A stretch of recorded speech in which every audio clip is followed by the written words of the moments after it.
था कि जो खोरी एक गुमनाम उस अत्याचार झेल रही है, उसकी आवाज़ दुनिया तक पहुंचाना, इसलिए मीडिया के साथ कर्मियों को, हम लोगों ने साथियों को यहाँ पर आमंत्रित किया कि मीडिया के माध्यम से जनता तक खोरी की आवाज़, यहाँ देश की जनता और बाहर तक इसकी आवाज़ पहुँचे।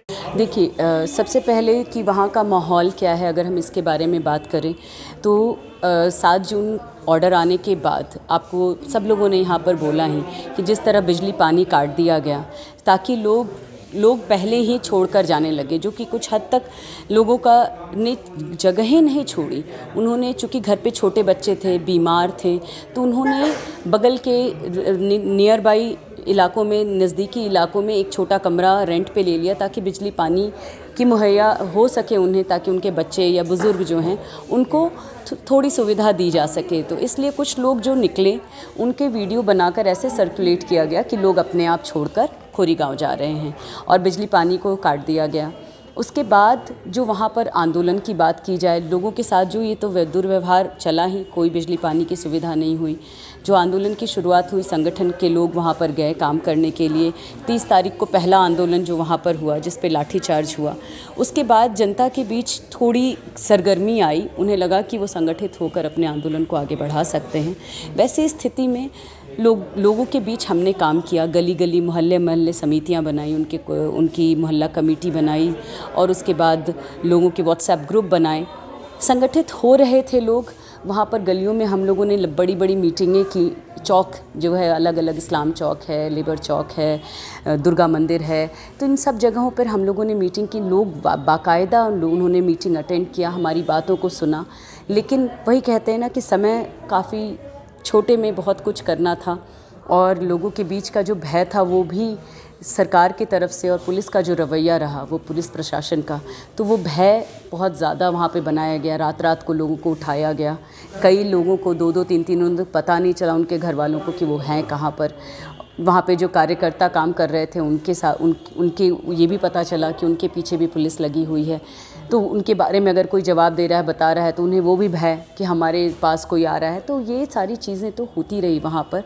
उसके बाद ये वहाँ के आंदोलन की स्थिति, और आखिरी वाले आंदोलन की बात की जाए जो कि 15 तारीख को, जिस समय कि बुलडोज़र को रोकने के लिए वहाँ पे काफ़ी लोग इकट्ठा हुए, उसके बाद उस पर भी ब्रूटल लाठीचार्ज किया गया भगा के। और जो वहाँ पे खोरी के गांव के लोगों के अलावा जो 3 साथियों का गिरफ्तारी हुई, उसके बारे में आपको बता ही दिया गया कि किस तरह टॉर्चर, वो टॉर्चर उन्हें इसलिए किया गया कि हम जैसे लोग या जो भी संगठन या बाहर से भी राजनीतिक गतिविधियां वहाँ पर हैं, वो ना करो तुम। वहाँ वो मनोबल तोड़ने के लिए था, जो कि बिल्कुल ही नहीं होने जा रहा है। हम वहाँ लगातार काम करेंगे।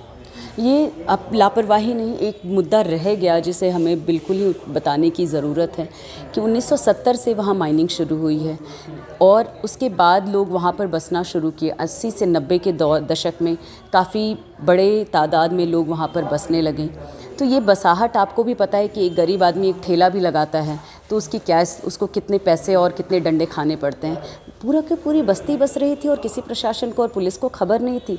ये नामुमकिन है। सच्चाई ये है कि ये बस्तियाँ, वहाँ के लैंड माफिया जो था राजदीप और बहुत सारे नाम हैं जो अभी आए भी हैं, उनके साथ मिलकर ये ज़मीनें बेची गई बाकायदा प्लॉट काट कर।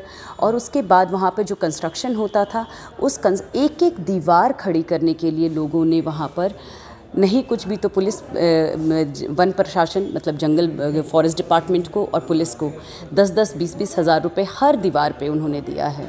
तो ऐसा नहीं था कि इन्हें कोई खबर नहीं थी। एक पहलू ये हो गया। दूसरे पहलू पे बात की जाए तो वहाँ पर पोलियो ड्रॉप्स बांटे जाते हैं बाकायदा, वहाँ पर स्कूल हैं, वहाँ पे जनगणना हुई है, वहाँ पर वोटर आईडीज़ बने हैं, वहाँ के लोगों ने वोट दिया है। तब आप कैसे कह सकते हैं कि ये अतिक्रमण है, इंक्रोचमेंट है फॉरेस्ट लैंड का, जब आपने ये बसने दिया? और ये 1970 से माना जाए तो 50 साल से ऊपर हो रहा है।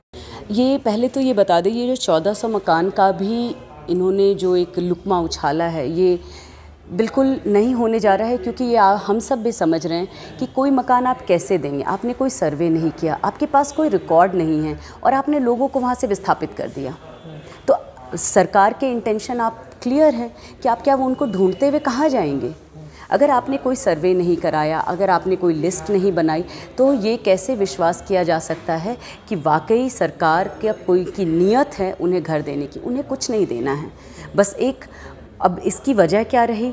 वहाँ पे जो आंदोलन खड़ा हो रहा था, लोगों के बीच एक एकता बढ़ रही थी, उसे बांटने की बात थी। क्यों? क्योंकि जिनके आईडी हो जाएंगे उनको समझ में एक हो जाएगा कि चलो मेरी तो तसल्ली रही। वो आईडी वाले भी बहुत कम भी तो 20,000 से 25,000 लोग होंगे, तो और उसमें 1400 मकान, ऊँट के मुँह में ज़ीरा का फ़ौरन। तो ऐसी स्थिति में तो वैसे भी उनको नहीं देना, और इंटेंशन इससे क्लियर होता है कि जी आपको देना भी था तो आपने तो कोई सर्वे कराया नहीं। अब जब सब लोग इधर उधर बिखर जाएंगे तो आप उन्हें कैसे पता लगाओगे कि ये खोरी में रहता था? ये दोहरा रवैया, मतलब अगर सही शब्दों में कहा जाए तो इस सरकार की जनता के प्रति जो रवैया है वो स्पष्ट है। उन्हें कीड़े मकोड़ों की तरह उनके साथ बर्ताव, और ये सरकार पूंजीपतियों के तलवे चाटने के लिए है, उनके फ़ायदे को साधने के लिए है। जनता इनके मायने में नहीं रखती। अगर ऐसा होता तो यहाँ ही देश में कोरोना के दूसरी लहर में ऑक्सीजन और बेड के कमी की वजह से लाखों लाख जानें गई हैं और उसके डेटा छुपाए गए हैं। शमशानों के बाहर दीवारें खड़ी कर कर लाशों को छुपाया जा रहा है। उस सरकार से की नीयत जनता के प्रति क्या है वो जग जाहिर है। वो कभी भी जनता के पक्ष में नहीं है, वो सिर्फ पूंजी। और ये जो ज़मीनें भी बटी कटी हैं ये बड़े बड़े पूंजीपतियों को मिल रही हैं। वहाँ रामदेव का एक बोर्ड लगा, बोर्ड नहीं, एक द्वार जैसा ऊंचा सा बनाया गया है। वो क्यों है? किसी भी गांव में या किसी भी गवर्नमेंट लैंड पे अगर बोर्ड लगता है तो नगर निगम का लगता है, किसी वहाँ के विधायक का लगता है, उनके द्वारा किसी चीज़ के इनॉग्रेशन का लगता है। रामदेवरा क्यों लगा हुआ है? मतलब वो जगह ऑलरेडी बट चुकी है लोगों के बड़े बड़े पूंजी पर। अब वो कुछ दिनों में स्पष्ट हो जाएगा। ये सरकार जंगलों को कितना बचाना चाहती है तो वो तो आप जानते ही हैं। जो पूरे मैनग्रोव्स को रिलायंस को बेच दिया गया, और उसके अलावा जो अभी डैम बनाए जा रहे हैं उसके लिए जो बड़े बड़े जंगलों को काटा जा रहा है, इससे नियत स्पष्ट है कि जंगल यहाँ पे नहीं है, यहाँ पैसा और पूंजी बोल रहा है। लड़ाई तो जब तक मतलब जनता के अंदर में हिम्मत है और जब तक वो है वहाँ पर, वो अपनी लड़ाई जारी रखेगी।